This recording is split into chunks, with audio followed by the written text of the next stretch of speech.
नमस्ते साथीहरू, कस्तो हुनुहुन्छ? सबैले सन्चै आराम होला। अनि स्वागत छ तपाईँहरूलाई आजको मेरो नयाँ ब्लगमा। आज मेरो खास ब्लग बनाउनेको थिएन। त्योहारको मौसम हुन्छ, दिवालीको दिन छ। अनि हर साल वर्ष हाम्रो यहाँ भैलेनी आने गर्थे। त्यसपालि आन्छन् भन्ने आश थियो, तर त्यही भएर मैले सबै सामानहरू रेडी गरेर राखेको थिएँ। तर आउनु भएन, ढिलो भयो। ढिलो भएपछि अहिले बल्ल आउनुभयो। त्यही भएर अब भैलेनीको नाचो उचो गरेर हेरेर तिनीहरूले ब्लग रोपिदिँदैछु घरमा। अनि बाबा पनि हुनुहुन्न, बाबा नेपाल जानुभएछ, आमा पनि हाम्रोमा अघिको घर सिमलातिर जानुभएछ। आफ्नो भाइ त हुनुहुन्न उहाँ, अब बुहारीहरू हुनुहुन्छ दुईवटा, उहाँसित भेटघाट हुन्छ। भाइ नभए बुहारीहरू छन् भनेर उहाँ जानुभएछ। त हामी आज रमाइलो गर्दैछौँ। तर बुवाआमा त हुनुहुन्न, रमाइलो के हुन्छ फेरि पनि। अब यही हो कि भैलेनी आएछन्, उहाँहरूले केही कमी पेसी नहोस्, केही तयारी गर्दैछौँ। आजको यही हो भ्लग।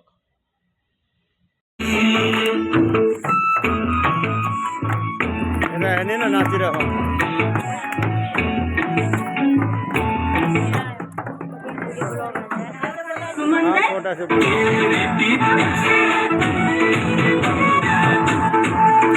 हाम्रो घरमा भैले खेल्ने मान्छेहरू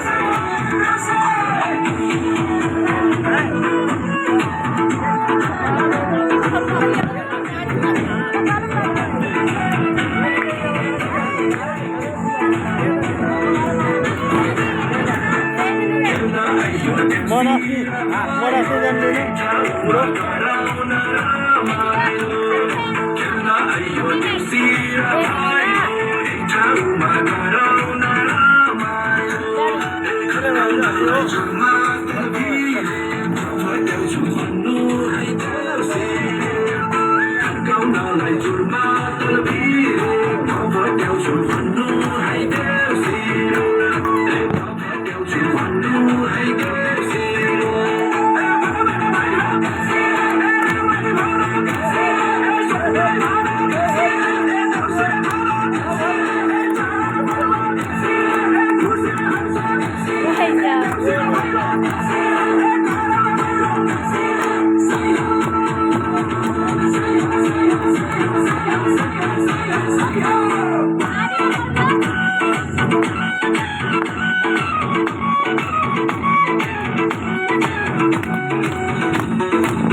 4 मिनट 26 सेकेंड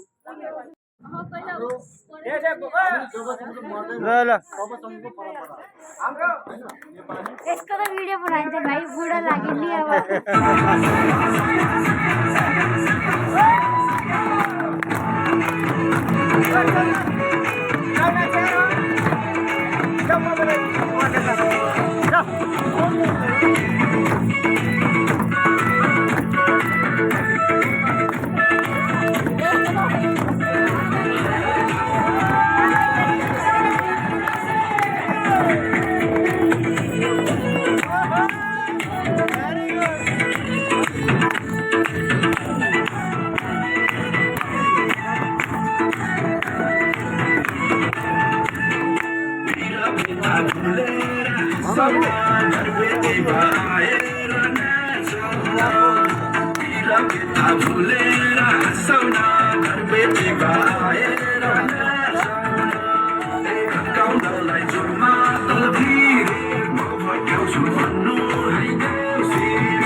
भोलि राम्रो भयो यस्तो हुनु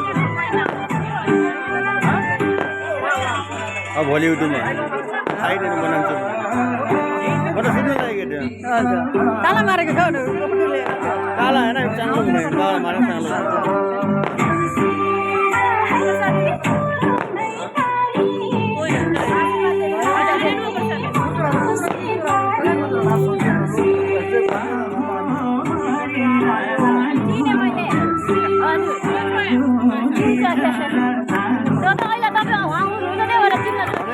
यस्तो बनेको ठाउँमा हामी नेपाली हामी भएको हेर हामीलाई थाहा थिएन नि तपाईँहरू हाल्नुहुन्छ भनेर हामीले किन लाग्यो